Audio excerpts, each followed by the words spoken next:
It is Tuesday, October 20th, 2015. I am Doug Neill, and this is Verbal to Visual Video.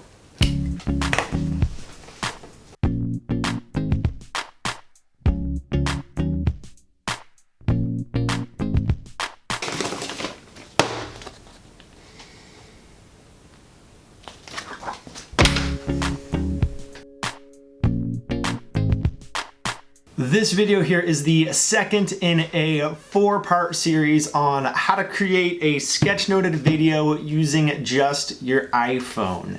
In yesterday's video, we talked about some of the things to keep in mind when first brainstorming what exactly that sketchnoted video might look like. So if you haven't seen that one, go watch that first.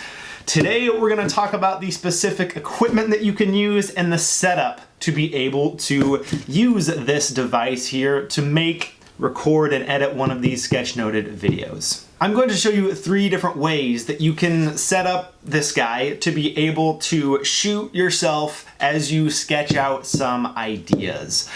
Starting with the most simple idea, and actually the first setup that I used for the very first videos that I shared here within this Verbal to Visual video series. And in that initial setup, all I used was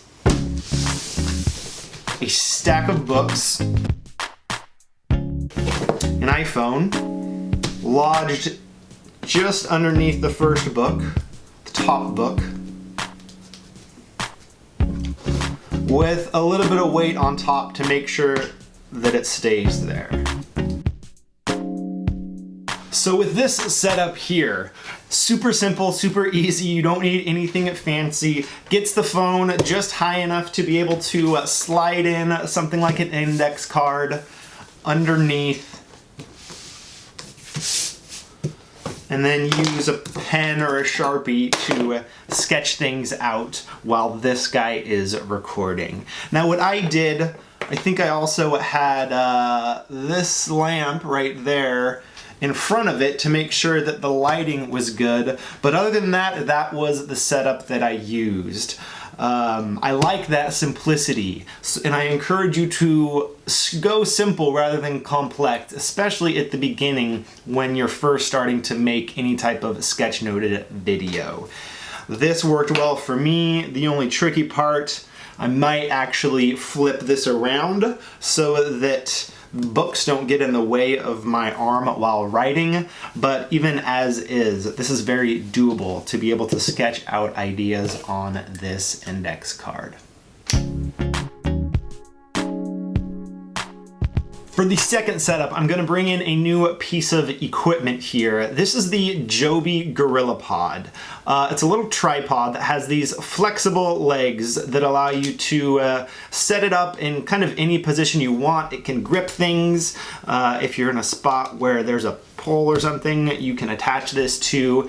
And it has this piece up here with this little grippable thing that allows you to take your iPhone or other smartphone device, stick it in there, and be able to record like this. Now, I used this particular setup a few weekends ago when I was at a conference. Went outside to a picnic table, and actually to get a little bit of extra height here, because this tripod, the legs of this thing aren't long, so you could use it just like this, angle it a little bit downward, and shoot at an angle like this. Be a little bit tricky to make sure it doesn't tip over. But to get a little bit of extra height, what I did was I used a simple coffee mug. And we'll see if I can do this again. Use the flexibility of the legs of this guy to grip this coffee mug and then point downward in front of me like this. Let's see if I can do that again.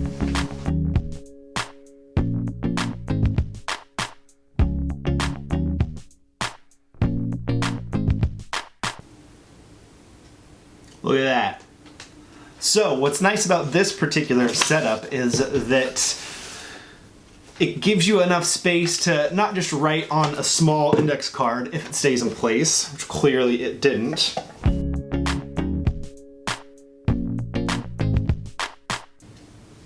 I think that's a more stable setup here. Might take a little bit, probably will take a little bit of trial and error to make sure that this thing won't fall down on you. But what I did was I had this set up more or less like this. I had a sketchbook, put it in front here. And what's nice about the smallness of this little coffee cup here is that it's pretty clearly out of the way. I could very easily draw on this sketchbook here, and this setup doesn't get in the way of me sketching things out, which is one thing to keep in mind as you're experimenting with different types of setups. You don't want to do something that makes it particularly hard to get in and sketch out on whatever surface you're sketching things out on. So this is iteration number 2 of the setup using the Joby GorillaPod and a to-go coffee cup.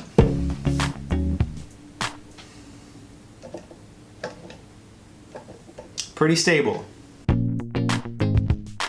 For the third setup that I'm going to show you today, I'm actually going to detach this piece, the kind of grippable piece, which is super handy because the attachment on the bottom of this guy is common to tripods as well. Tripods like this one right here, the Sunpack 2001 UT. If you want a little bit more of a stable setup, don't want to worry so much about finagling this guy into staying on a coffee mug or whatever you decide to attach this to, go out and find yourself an affordable tripod like this. Make sure that the one you are using, like this one here, has this piece up top that can rotate around like this. Then using this particular handle, it can also rotate in this direction.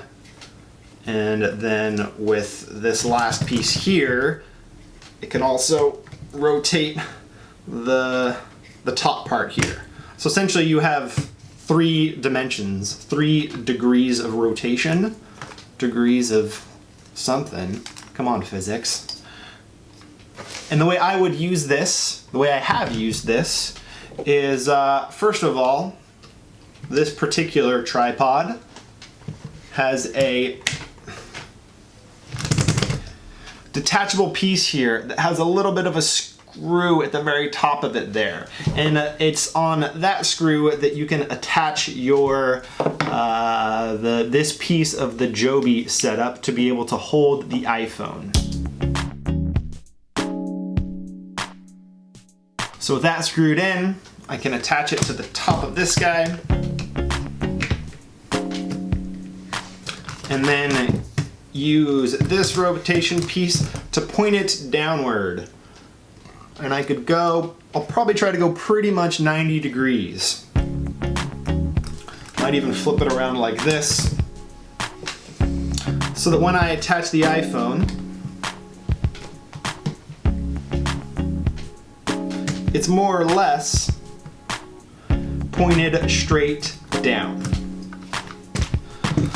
So we've got the iPhone here, pointed right down, and the only thing to pay attention to if you're using a tripod is to make sure that the way it is oriented this way, like you don't want it pointed straight down towards one of the legs. You kind of want to put it between 2 of the legs of the tripod so that you have as much room as possible here to do your sketching.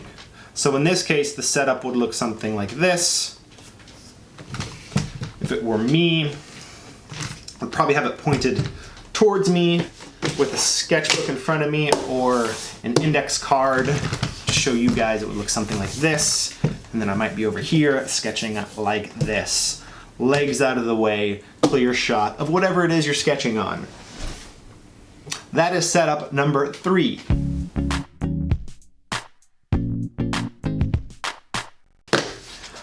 Let's talk about materials to write with and write on. I have come to enjoy using simple materials, either index cards and black ink pens, or larger 9x12 sketchbooks with Sharpies. Now, you probably have seen whiteboard animation videos, which are also a good way to shoot these videos. I'm drawn more toward pen and paper for a couple of reasons. One, it just feels more natural to me, and two, I don't have to worry about glare. That's the tricky thing with whiteboards or even any sort of glossy paper, is you might get a little bit of glare from the lights in the room. So using a pen and paper gets away from that issue, but I don't want to deter you from using a whiteboard. So if that is the case, that actually simplifies the setup a little bit, because let's say we were using this tripod. You wouldn't even need a tripod. You could just really use anything that would allow you to prop up your phone and point it toward the whiteboard. Just pay attention. If it were this, you know, you could set it up like that, and just make sure this is pointed toward your whiteboard. One reason that I enjoy shooting these videos faced downward as opposed to up and on a wall is that it makes it easier for me to stay out of the frame when I want to stay out of the frame. If you are shooting toward a wall or toward a whiteboard, then you want to be a little bit careful as you're drawing to kind of keep your head out, because you don't really want to be blocking what you're sketching and what you're drawing. So it makes that piece a little bit trickier. Another thing to pay attention to that might get in the way of the sketching process itself, but it's totally doable.